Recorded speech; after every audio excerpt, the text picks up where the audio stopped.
Hello everyone, welcome to Barca News' post-match live analysis where the match between FC Porto and FC Barcelona just ended with a victory 0-1 in favor of Barcelona with a golazo by Ferran Torres in a match where Barcelona suffered a lot and wasn't the best performance of the team, but nonetheless, it was a very much needed win for Barcelona in the Champions League. Now let's analyze the match and let's talk about everything that happened.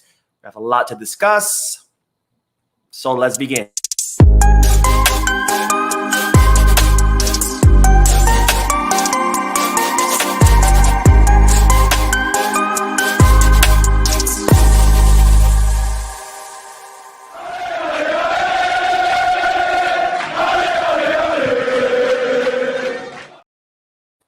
Hello everyone, welcome to the channel. My name is Mo and this is the post-match live analysis which I've been doing after every match ends.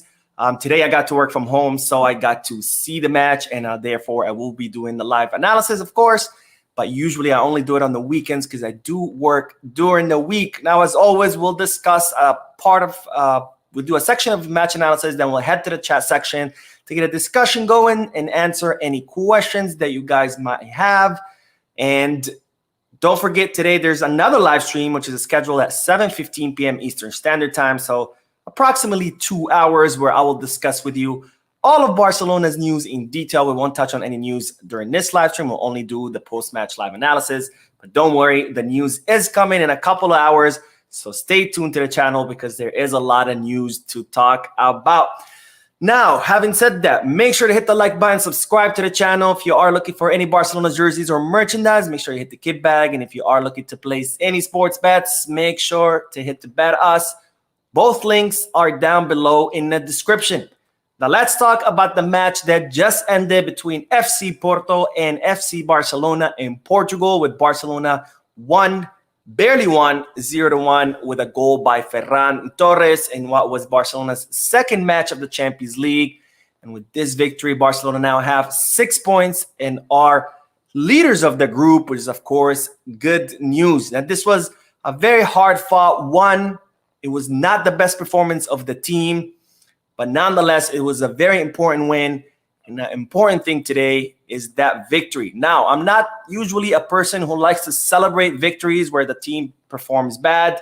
I'm a strong believer that when it comes to FC Barcelona, it is important how we win, not just that we won. Because if I only cared about the result, I wouldn't even bother to watch the matches. I would just wait for the match to end. I would Google the scoreline and good to go. So I'm not usually one to celebrate victories just because we got them and no matter how we did. But today, I will make the exception and I will celebrate Barcelona's win despite the bad performance. And that's because, as the title suggests, this was a very, very, very much needed win for Barcelona, because in the Champions League, we've struggled a lot in the last few years, you know, from all the debacles like the 2-8 against Bayern Munich, the 4-3 against Liverpool, or the 2 seasons in a row where we've been disqualified and sent to the Europa League, and where Barcelona have also struggled a lot in away matches. This was a win that we really, really needed, because I think if Barcelona hadn't won this match, I think the doubts would have creeped in and it would have definitely affected all of the players and Xavi's confidence in the Champions League. So even though we didn't play well, even though this was not the best performance and not the greatest result, I think it was very, very much needed that we win so we can recoup that confidence in ourselves and believe that we are capable of competing in the Champions League.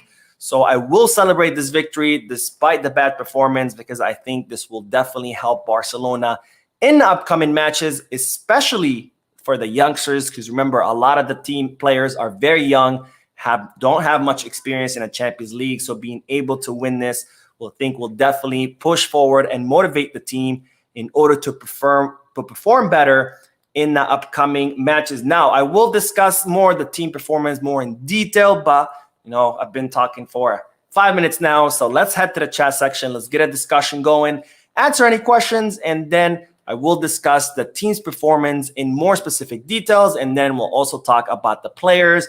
And of course, we have to talk about that penalty call in favor of Porto, which was later reversed by the VAR. So we'll discuss all of that. But let's head to the chat section. Let's see what you guys are saying. We have a bunch of people who were waiting. And Brad, who says, man, we were bad, but we gotta win ugly sometimes. 100% agree. We were not good at all. It was a bad performance, but the important thing here is not just that we won, but the way the team continued to fight until the last moment. I think if this was last season or the season before, I had no doubt that Porto would have won, would have been able to reverse the result. And I think one thing that Xavi has been able to do, which you might like Xavi, you might not, you might agree or disagree with his tactics, but one thing he's been able to do is kind of install this winning mentality into a team, the fighting mentality into the team, where they keep fighting until the last moment. And that's exactly what the team did today. So yeah, definitely an ugly win, but nonetheless an important win.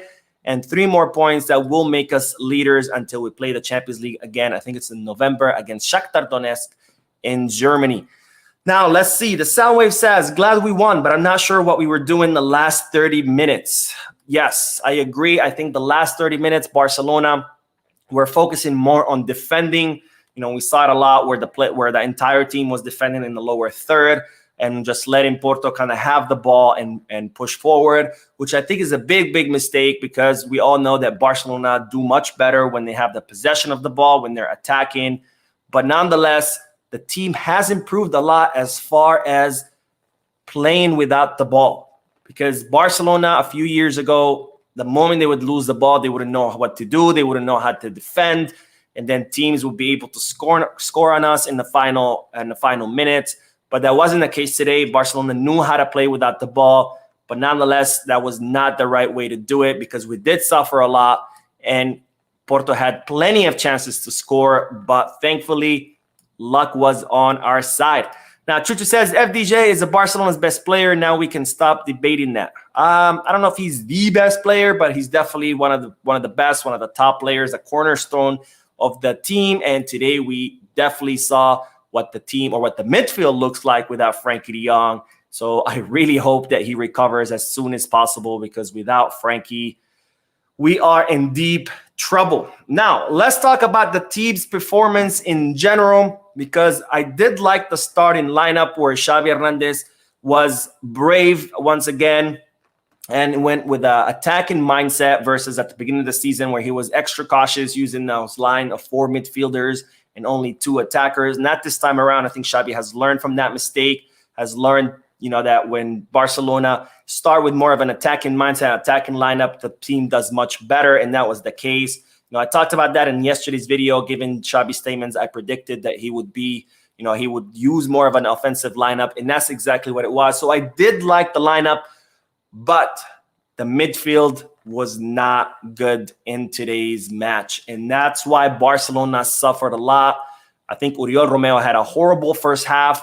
He did adjust and do much better during the second half, but nonetheless, bad first half by Oriol. Not the best halves of Gavi or Ilkay Gundogan. As far as the attack, they were good, but as far as defending, they were not on top of their game, and that's why Barcelona suffered a lot, because we had a huge gaping holes in the midfield that allowed Porto those fast transitions and allowed them to continue to generate danger, continue attacking, and came very, very close to scoring goals. Now, I firmly believe that this match, yes, Ferran Torres is the one who scored a goal, but this match undoubtedly was won by Ronald Araujo and Jules Koundé, who were absolutely brilliant. I think they carried the team. They were superb. There were so many saves and tackles that could have easily left Porto hand-to-hand versus Mark ter Stegen. But thanks to Araujo and thanks to Koundé's sacrifices, that Barcelona were able to not concede any goals. So I think the 2 MVPs of the match are definitely Ronald Araujo and Jules Koundé. Even though Mark ter Stegen did have a few good saves, but nonetheless, what Koundé and Araujo did was absolutely brilliant. Now, another problem that we're still having is the circulation of the ball. And I know you're probably sick and tired of hearing me say this, but this remains a big problem for Barcelona. Now, the team is improving. There's no doubt about that. But nonetheless, we're still falling short with the circulation of the ball. And a big consequence of that is that the players are very static. Players are not making runs. You know, we saw there was one chance where I think it was, can't remember if it was Joao Felix, where it was a quick pass to Gundogan. Gundogan returns it to Felix, and boom, he's in front of the goal by himself. He does end up missing it. But that's the kind of plays that we need. 1-2s, real quick, pass the ball, make the run, have the other player return the ball. That's how you're going to create space. That's how you're going to create chances. But the team does that very few times. And the few times they do it, they create a lot of danger. So what they need to do is keep doing those plays over and over again, because then you're going to create plenty of chances, and those chances eventually will turn into goals. But the problem is that the players are very static when the ball is circulated. So what happens is that when the players get the ball, their back is towards the opposing goal. So by the time the player gets the ball, stops it, turns around to see what's going on, it's too late. He either has already a mark on him, or the spaces have been closed by the opposing defense. So that's a big, big problem that the team need to fix. They cannot keep circulating the ball where the players are static. They cannot keep making passes to players whose back are towards the opposing goal. Players need to make runs. The passes have to be towards players who are running towards the goal, not with their backs towards the goal. And that was a big, big problem. There was a big chunk of the first half where the whole team was just facing away from Porto's goal and just passing the ball back and forth, side to side. And that is not going to work. We have to do those fast transitions, which is what Porto were doing the entire match. And that's how Porto generated so many chances. In fact, they generated many, many more chances than Barcelona. They had more shots on goal than Barcelona, more shots on target than Barcelona, because they know how to make those passes. And that's something that Barcelona need to work on. So not a good performance by the midfield, bad ball circulation, but overall, an incredible performance by Jules Koundé and Ronald Araujo, who, in my opinion, carried the team.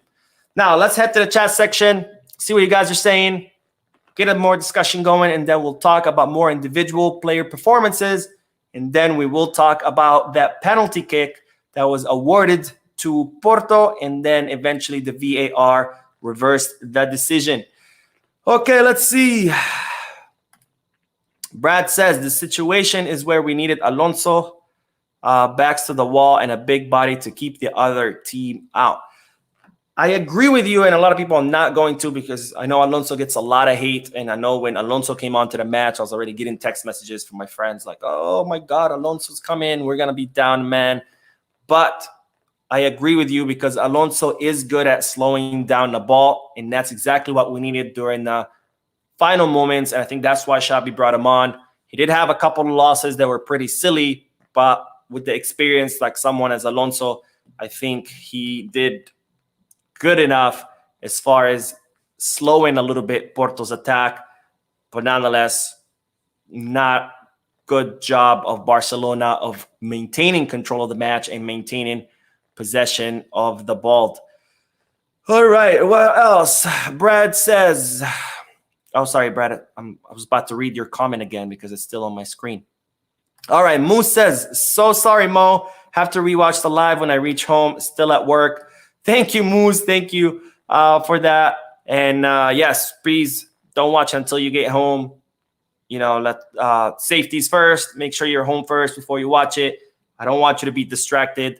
Nothing I say is that important. It definitely can't wait. Jesus is King says, Mo, in my 18 years as a Barca fan, this is the worst performance I have seen Barca put. Hopefully and honestly, we don't get humbled by our rivals' very poor performance.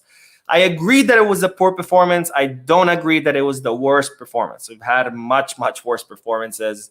We've had worse performances this season. We've had more worse performances last season. We definitely had much, much, much worse performances under Koeman or under Setien or even under Valverde.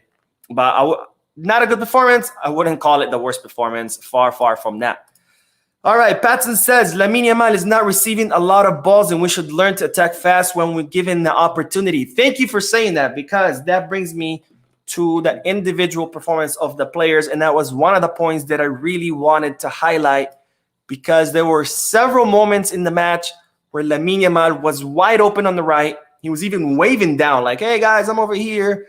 And yet the midfield continued to push the ball to Joao Felix's side. Now I get it. Joao Felix is a world-class player. He can do a lot with the ball. But we cannot forget about Lamine. Lamine is also a world-class player. Yes, he's 16 years old. Yes, he lacks the experience. Yes, Joao Felix is obviously much, much more advanced than him as far as experience and even playing on big stage like the Champions League. But we cannot forget about Lamine Yamal, because Lamine Yamal can still create a lot of chances, and we needed to pass the ball more to him because he actually knows what to do with the ball. And not only that, by the team constantly passing the ball to Joao Felix, it signaled to Porto, hey, all we have to do is defend Joao Felix. And that's exactly what Porto did. They were consistently double marking him with 2 defenders. And every time the Joao Felix got the ball, he could not do much with it because he had all those men marking him. While at the same time, we had Lamine Yamal on the other side, wide open, could have passed the ball to him. And he could have done things, especially because he was lacking the mark. So yes, great point. I don't know what was going on. Why was Lamine not getting as many balls as he should have? Definitely a big mistake that Barcelona need to fix. Now, Robert Lewandowski, he has suffered an injury, that blow. Xavi in a post-match interview said that he has received a blow, that the doctors are examining him. So for now, I saw someone asking about an update. We don't have an update. It's too early, of course. He's still going to have to be examined in the locker room. We'll know a little bit more. Maybe, and then, of course, it's not going to be until tomorrow when he goes back to Barcelona, and they'll do extensive medical exams that will know the extent of the injury of Lewandowski. Hopefully, it's not an injury. Hopefully, it's just a blow, maybe some ice, and take the swelling down, and he'll be back. But for now, we don't have an update. I'm sure I will have an update for you by tonight's live stream, which is in an hour and a half. But for now, we don't know. There are some reports starting to circulate, but I wouldn't listen to any of those reports. Again, the match just ended. The doctors have to check him out. We still don't know what's going on with Robert Lewandowski. Good match by Alejandro Balde. I think Alejandro Balde did not have the last 2 matches, maybe 3. He was very imprecise with the ball passing. He was losing a lot of balls. I think he overcame that this match. We saw the old Balde back. I was never worried about Alejandro Balde. Alejandro Balde is a top-class player. No doubt he's going to be the best left back in the world pretty soon. So I wasn't worried about that, but it's good to see Balde back top of his form. Cancelo, not the best matches of Cancelo, but it's mostly because he had to defend a lot. So Cancelo was not allowed the chance to attack. Cancelo's a much more offensive right back than he is a defensive one. And of course, given the circumstances of the match where our midfield left a lot of gaping holes, allowing Porto to continue creating those attacks, Cancelo was forced by Porto, not by the team or by Xavi, but Porto forced Cancelo to take more of a defensive stance. So unfortunately, we did not get to see Cancelo generate that chances or that danger that he usually does when he's attacking, because he was forced to defend. And of course, Cancelo is a much better attacker than he is a defender. And there was that very, very stupid mistake that almost cost us a penalty, but I won't talk about that yet. Now, let's talk about Gavi, because Gavi did do something very, very silly that has cost him a red card. Now, I've always said I'm a big fan of Gavi and his aggressiveness and his mentality. This is a guy who plays every match like it's the final of the Champions League. He gives it all. He leaves it all on the field, and I really appreciate that, because a lot of time the team lacks that passion. But when Gavi gets on the field, I feel like the whole team gets it's like contagious, and the whole team begins to play with more passion. So I do appreciate that.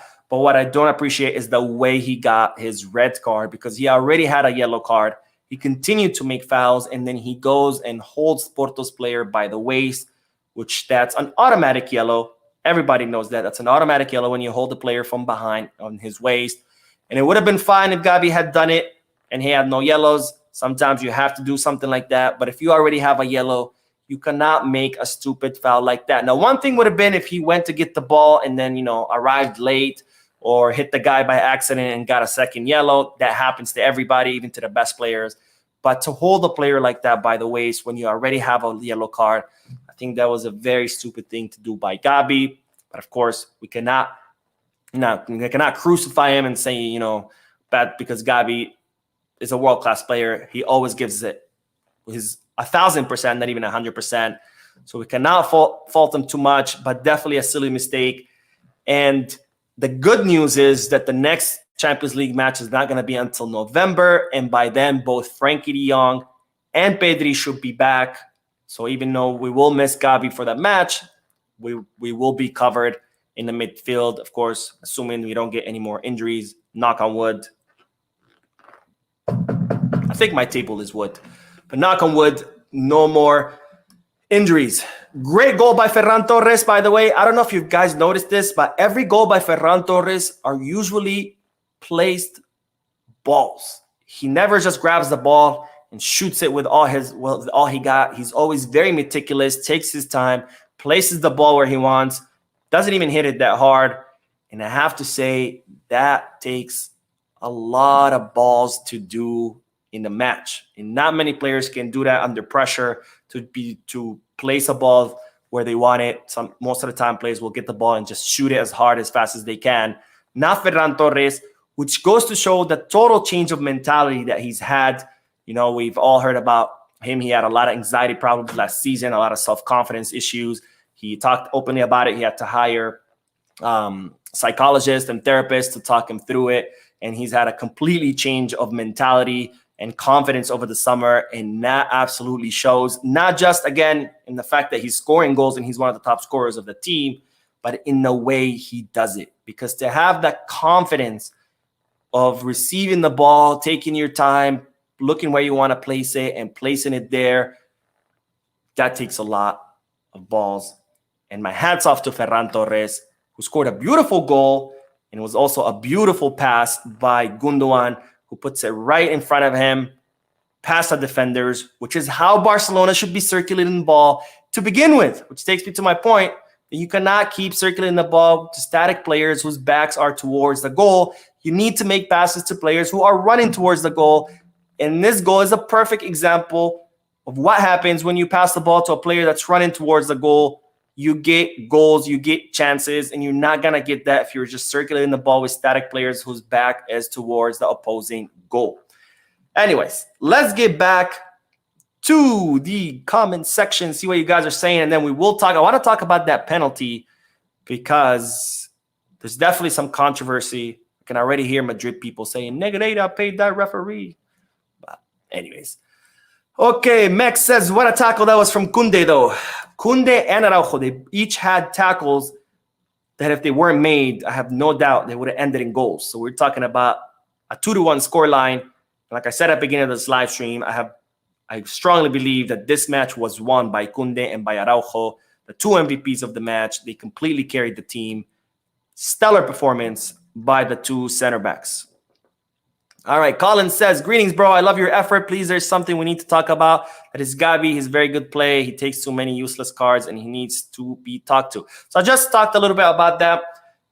I think he has improved. There's no doubt that Gavi does make a lot of dumb fouls, and he gets a lot of dumb cards. I think it was much worse last season, and he even spoke about it before the match. He gave an interview where he said that Xavi has been talking to him a lot, and one thing that Xavi has consistently talked to Gavi about is his fouls and how to avoid them.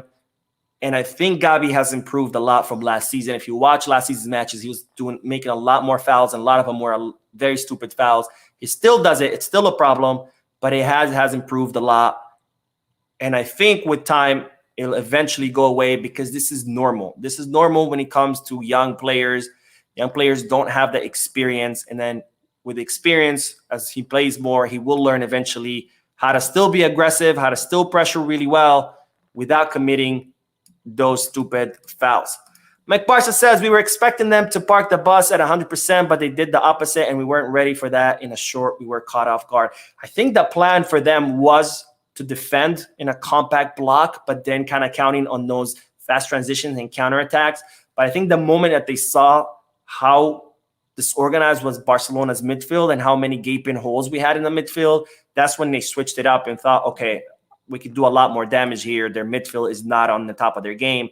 And And I think that's when the game switched. But they were still defending with compact. The thing is, they're so fast with their transitions that a lot of times it seemed like they were consistently attacking and not defending.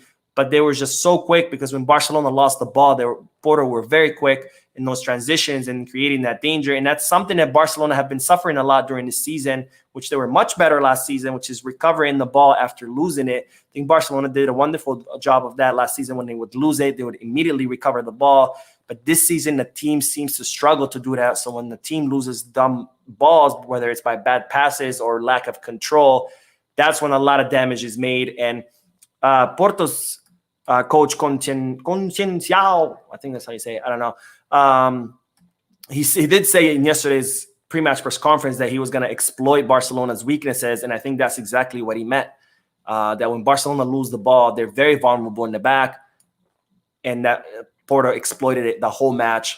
Whenever Barcelona lost the ball, Porto would do quick transition, boom, quick attack. And again, if it wasn't for Araujo or Koundé, I think this would have been a completely different scoreline. So this goes to people who say we don't have the best defense. Yes, we do. Ariel says Barcelona didn't deserve the win. Let's be real. We were horrible. And I know you love Xavi, but it's clear tactically he's very poor. We just circulate the ball and hope the attack produce magic. Yes, the performance was not good. To say Xavi is very poor technically, I think that's disingenuous. You don't get to win a La Liga title, Spanish Super Cup, by being very technically poor. All right, Chicken Tajin says, guys, are you dumbfounded or what? We had injuries. What did you expect? Be realistic sometimes. I think you are right in that the injuries, of course, affected us, but I don't think they should have affected us to the point that they did. I think we suffered more than we should have. But again, yes, you're right. Injuries did play their part, but I don't think they should have played their part as much. And one last one, because Brad says, is Gavi out 1 match or 2 matches? It's 1 match. When you get double yellow, it's 1 match. Sometimes when you get straight red, it's usually 1 match, unless it's a really violent red, then it goes up to 2, 3, 4, depending how egregious was your foul. Now let's talk about the penalty kick, because FC Porto were handed a penalty kick when Joao Cancelo pulled a Joao Cancelo move, because that's one thing that Pep Guardiola used to complain a lot about, who always said Joao Cancelo is an excellent player, one of the best fullbacks, but a lot of times he loses his concentration in the match. A big problem at Man City was he would lose his concentration as far as the offside line. A lot of times opposing teams would get goals that should have been offside because Cancelo would lose his focus and not pay attention to his line, and he would make what should have been an offside goal, an onside one. And I think this was another one of those moments where Joao Cancelo lost his focus, which he is known for doing it. Not to take away from how great he is, but he does have those lapses of judgment, those lack of concentration. And he decides to defend with his freaking arm. Totally stupid. Could have almost cost us a penalty kick. And he already had a yellow card, so he could have received a second yellow card and left us without a fullback, which would have caused a lot of damage, because Porto were doing a lot of damage through the wings, and do not have a fullback there, that would have cost us a lot. Now, thankfully, the VAR reversed it, but I really think the VAR made a mistake, because the referee ruled that it was a handball by FC Porto. I don't think it was a handball. I think was it Tamimi? Can't remember what FC Porto player brings down the ball. He brings it down with his shoulder, a little bit shoulder, a little bit chest. So I don't think it was a handball, but I also don't think it was a penalty kick, because yes, it was a handball by Cancelo, but I really think the handball was outside the penalty box, which still would have been bad, because he still could have gotten a yellow card for that handball, even though it was outside the box. Yes, it would have been penalty kick, it would have been a free kick, but nonetheless, Barcelona would have had to play with 10 men for most of the second half. So I don't think it was a handball by FC Porto, but I don't think it was a penalty kick either, because I think Joao Cancelo was outside the box when he brings it down with his arm. But of course, I do want to hear from you. So let me know in the chat section, what do you think? Was it a penalty kick? Was it a handball? Was it not? What do you think? Okay, let's see. What are you guys saying? King says, Mo, I think we are forgetting that the two players that control the game for us is out. That's why we can't control the game. Good point. I agree with you, but I still think Barcelona should have done better in a midfield. Let's see. Anthony says, telling Gavi to slow down will kill his spirit. He's a perfect gem. The war he does what defenders fear. 100% I agree. I don't think the point is that Gavi should slow down. I think the point is that Gavi should be more cautious with his foul. That's what I think. All right, Elijah says, sorry, clear penalty. And McBarca says it was a handball, Mo. You didn't look. Are you talking about FC Porto? I didn't think it was FC Porto's handball. I really think the player brings it down with his shoulder. So I don't think it was a handball by FC Porto. But I also don't think it was a penalty because I really think Cancelo was outside the box. But that was just what I saw. Of course, we could debate this all day because it wasn't, I don't know. It's definitely controversial. Marek says, Mo, Balde should learn more about crosses to the box. I don't think Balde's crosses are necessarily deficient. And as a player who's more able to dribble past defenders, he doesn't need to cross as much. Because Rafinha, for example, he sends 1 million crosses per game. That's because that's all he can do, right? He doesn't know how to dribble. He doesn't go to the back line. So that's his only weapon. With Balde, he doesn't need to do that because Balde can make those deep runs to the back line and then make a pass. And those passes are lethal, right? When you can make it to the back line and shoot it and make a pass to the penalty area where the penalty spot. I don't know. I can't think today. That's a lot more dangerous than sending a cross into the box because sending a cross into the box, crosses take time, which gives the defenders a lot more time to mark your attackers. It gives them more time to get to the ball. When you do those passes to the penalty kick spot, those are a lot more dangerous. So I don't think necessarily Balde should be making more crosses because he has the ability of making those runs to the back line and making those deadly passes through. Can he improve his crosses? Sure. He's still very young. He still has plenty of margin to grow. So yes, but I don't think he needs it too much. All right. Oh, King says, love the PSG results today. I love it too. Oh, man. PSG. What can I say about PSG? They like to talk a lot about Barca and run their mouth about Barca. But then they go and spend all this money to poach our players who end up flopping. Neymar completely flopped. Dembele is completely flopping. He still hasn't scored a goal. I think he had 37 ball losses last match he played in Ligue 1. And now this. So I'm enjoying it too. Don't get me wrong. I'm enjoying it too. We'll see. Okay, Evan says, Mo, I think though Barca's performance this evening wasn't convincing, they did the most important thing, and that is to win. Oriol's distribution was really bad today, and it really hurt the team. I agree 100%. Not a great performance, was not convincing at all, but we did get the win. And like I said at the beginning of this live stream, I usually don't celebrate bad wins because I do believe that it's important how we get the win, not just that we got the win. Because if I believe that the only the result matters, I wouldn't bother watching, right? I would just wait for the game to end. I would just check the score on my phone and good to go. So I really do believe that how you win does matter, not just the result. But in this case, we needed this win.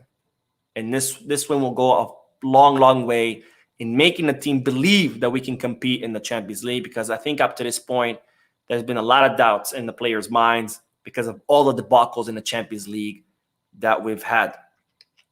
All right, let's see.